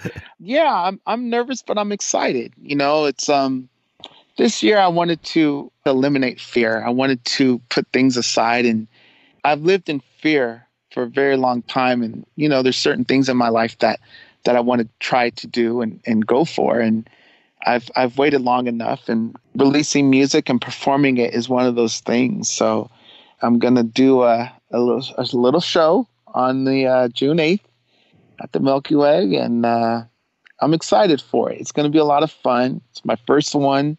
I think it's going to be a lot of fun. I think I'm just going to enjoy the music. I think I'm going to enjoy the people that show up. I'm going to be thankful for their support and just have fun. Just going to try to enjoy the moment and do what I do. A bit of a mix of old and new in there as well, or? Yeah. I'm trying to put together a nice set. I've been working on it for a little bit, and I feel I have a good mix of some songs in there. So I'm hoping everybody that comes enjoys it. It'll be a lot of fun. It'll be a good time. That's brilliant. Well done. That's fantastic. So listeners, go and grab the new album from Taryll Jackson, Crazy Love. You can stream it if you want on Apple Music or Spotify. You can buy it on iTunes. It's available all over the place. And don't forget, Taryll Jackson has a great live show coming up at the Milky Way in Amsterdam on June 8th. We'll have a link to the website in the show notes where you'll be able to go and also grab tickets to that. We're so excited to have had you on. Our listeners probably will want to follow you on social media as well if they're not already. So could you give listeners a bit of an idea of where they can find you online? Yeah, you can find me online on Instagram and Twitter. My handle is at Taryll Jackson, Tarryll Jackson, Jackson. Thank you for that, Taryll. And of course, you can find this podcast that you're listening to. So somehow you've already found it. But we are a podcast available across podcast platforms such as Apple Podcasts and now Spotify. Still on Stitcher Radio, TuneIn Radio, Google Play, and all of those things. We've also got our channel on YouTube. And then social media, we are the MJCast on Twitter, Facebook, and Instagram. So that's how you can find us on podcast apps and those streaming services. Just search for the MJCast, and the same goes for our social media. You can also email us, the mjcast@icloud.com, and our website, themjcast.com. And don't forget to take advantage of the show notes, because that's where you will find links for things that we've spoken about. Taryll, just from the bottom of our hearts, thank you so much for coming on. We made a little joke actually before we recorded the show. We were debating whether to tell you how long our episode with your brother Taj was, just to see if it would create some competition if you wanted to speak even longer. But you have beat his record by 8 minutes. So great job. I can talk with my uncle and about music and about all of this forever. It's I can go on forever, but I've rambled on enough. I'm sure everyone's tired of listening to me, but I look for maybe we can do this in a little bit. Yeah, it sounds awesome. That would be incredible. But I hope I gave Thank you guys so enough. much. I hope you guys enjoyed the podcast, and I apologize again, but I love my uncle. I love talking about him, and I love you guys for supporting him and the community and the fan base. He's got a great, strong fan base, and I just hope everybody stays strong. And we got to stick together and get through all these annoying times, The same for you and your family, please. Like our love and respect to all of you. Stay strong. Keep doing what you're doing, and whatever you need, just let us know. Just know that you guys are not alone as a family. You have all of us to help support. Yeah. So whatever you need, let everyone know, and you'll get it. You will get it. Thank you. Thank you. I appreciate it. You're welcome. Thank you so much for talking to us about everything. Have you been surprised at I think I spoke too much, right? No, not at all. But the breadth of your career and so much to talk about. Like, I've been surprised how much you've been able to share. So thank you. We really appreciate it. Thank you. Thank you. And congratulations again on Crazy Love. Listeners, head to the show notes. Our links are right there. Hit it, listen to it, enjoy it. It's a great album. And thank you again, Taryll. Thank you. I appreciate it. Okay, that's a wrap. There we go.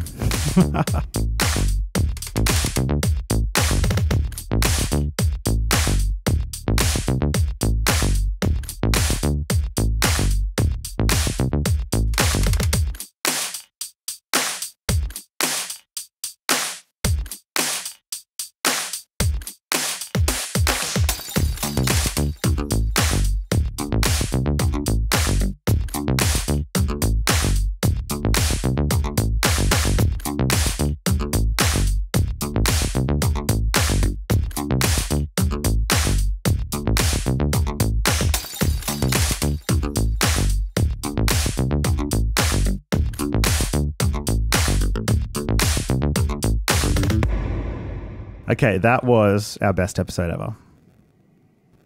You say that every time, but No, yes, but it really was very was. awesome. It really was. It was up there, like with Taj's for sure. Oh, are there any areas you thought we could have gone into more, or were you really happy with the outcome? Maybe nerdy stuff. Like, I don't know if you wanted to ask more about nerdy technical things with production or equipment or anything, but that's the only thing I could think of, because he seems like a he loves that sort of stuff. Oh, I could have so gone there. No, I would have loved to have asked him about. He did mention like the workstations he uses to record music, but I'd love to have asked him about gear. But normally when we have guests, we sort of are anxious because we don't want to keep them too long. With that one, I sort of didn't get the feeling that he wanted to go right at the end, but yeah, that was cool. It's a good album, hey? It is a good album. I'm glad we got some detail about certain songs that are on the album, and I'm really surprised that some are as old as they are. I did not feel that at all. And I was also really surprised that one of them was, like a pretty much an effort between Taryll and getting feedback from Michael. That was awesome. Yeah, that was unexpected, and yeah, as you would say, very special. Did I say special a lot this episode? Oh my God. No. I've been working on that. You have a word as well. You have. Yeah. It's Do you edit it out? No, sometimes. Stuff. No, it's something like absolutely, or it's like a word like that. I think it's absolutely. I'll have to go back and check. Yeah, I think that's one of them as well. I probably got a couple. I say that probably because I say it a lot at work.